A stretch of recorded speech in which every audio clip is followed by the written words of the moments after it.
Okay, so naka 30 minutes na Naka 30 tayo. minutes na. Oo. So, kumusta na yung apoy natin, Henry?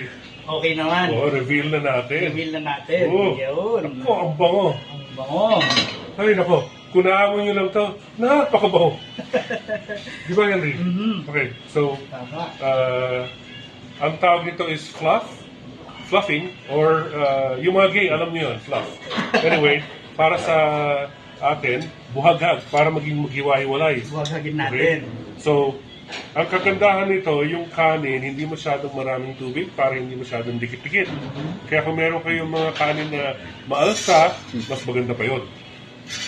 Okay, taste test tayo, Henry. Dapat medyo maanghang, ha? Mhm. Okay. Saan na yung tinidor mo?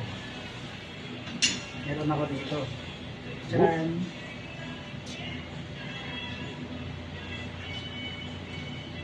Nako, hindi na natin kailangan ng ulam.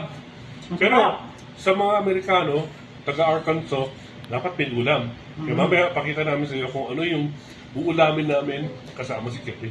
Mhm. Okay. Kailangan natin i-fluff. Ayan. Tapos lipat mo doon. Para lipat ito. Ayan, sandukin mo na.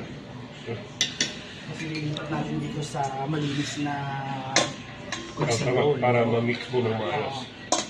Kasi kung minsan yung mga ibang liver nasa ilalim. Kaya para magpantay-pantay siya. Yun, nakikita nyo ba yung mga liver ng mga ano? Ayan o. Yan. Okay na. Sige, game muna. Yung iba mamaya naman. Okay. Tapos, dito. I-fluff mo muna. Mhm.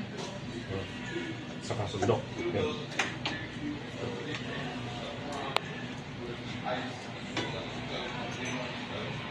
So kaya wala si Chef dito kasi tinuruan na niya kami.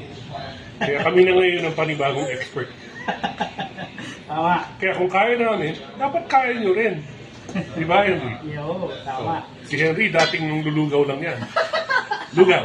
Ngayon, alam na niyang magluto ng Arkansas dirty rice. Ayan. Sige, kita tayo sa table. Okay, sige.